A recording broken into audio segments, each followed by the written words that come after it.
Hi guys, welcome to another video and welcome to Staves, which is on the North Yorkshire coast. And today I'm going to discuss 5 reasons why the Panasonic S5 may be the perfect camera for your landscape photography.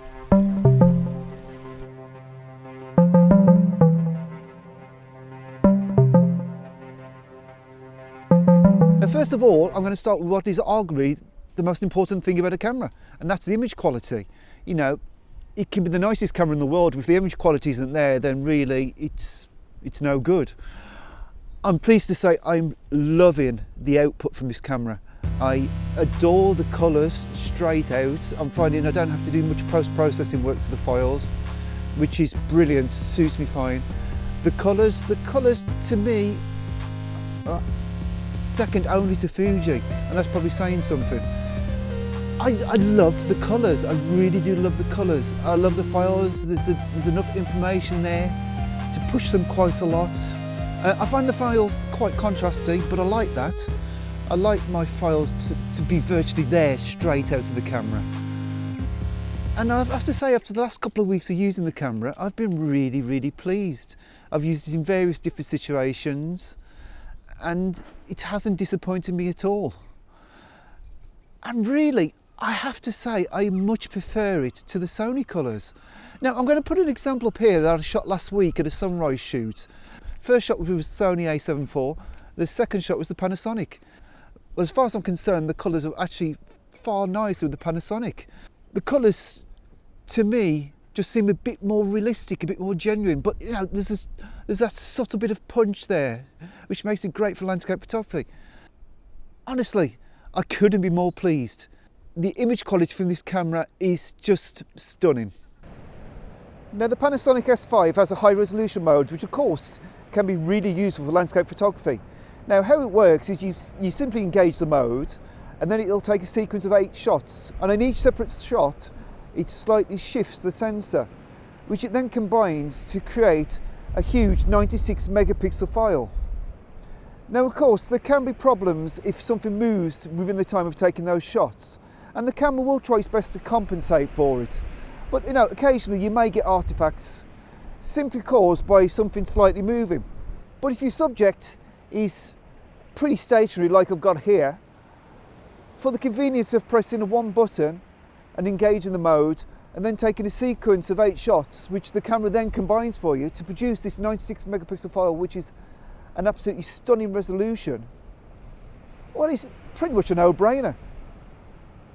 So what I do love about this camera are the various crop modes available, and in particular the 65x24 crop mode, which is basically equivalent to the old Hasselblad X-Pan, a film camera which I used to love. And really, when I moved from film to digital, I was always looking at a way to sort of replicate that panoramic format.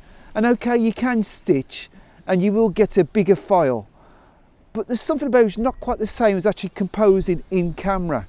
Now of course I used to own the Fujifilm GFX 50S, and that too used to have a 24-65 crop mode in it, and that was brilliant, and that was a 50 megapixel body, so when you cropped it down, you know, you were still getting a decent file size. The disadvantage with this is a 24 megapixel file which you're cropping down, so that makes it a lot smaller. But what I have been doing is I've been basically enhancing details in Lightroom in the Super Res mode, and then you get a really decent file size, and honestly the quality is beautiful, really good. So yeah, for me this was a big selling point of the camera, and it's the thing I'm most excited about looking forward. Of course, any camera is really only as good as the lens you fit to it, and I'm pleased to say that the 20-60mm kit lens that comes with the Panasonic S5 is an absolute belter. First of all, let's talk about the focal range. You cannot underestimate how useful it is to have 20-60mm. Okay, perhaps 60mm not giving you loads of reach, but having 20mm for a landscape photographer is absolutely amazing. You know, honestly, I don't feel the need to have to get another wider lens. 20mm will do everything I need. So I would much prefer to have 20-60 than 24-70 anytime. And when I used to use my Sony A7C, that only had a 28-60mm lens, and every time I wasn't frustrated with the reach, I was frustrated by not being wide enough. 20-60mm is brilliant. And the next good part is it's really sharp. It's sharp, nice colours, focus is fast. Honestly, if you're going to buy a Panasonic S5, Mark 1 or even the Mark 2, make sure you do get it bundled with a 20-60mm lens, because you will not be disappointed. But keeping on the subject of lenses, obviously if you're buying into a camera system, really you want to have good lens options available. And the beauty of the Panasonic S5, it's part of the L mount alliance, which means basically there's loads of lenses available. The only brand with more lenses available will be Sony.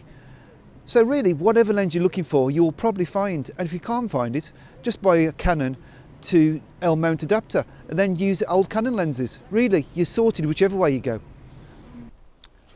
Now, the last reason why the Panasonic S5 may be perfect for your landscape photography is purely cost-based. I paid £1,200 for this, brand new from Amazon, with a 20-60mm kit lens. And to put this into context, the Sony a7 IV, which is recording me at the moment, was £2,400, so that's twice the price, and that was without a lens. So for £1,200, you're getting a 24 megapixel full frame body, you're getting a very capable 20-60mm lens, which to be honest is perfect for landscape photography. You could probably get away with just that lens and nothing else. But you know, if you really did want something else, you could pick up a Sigma 100-400mm lens for about £800.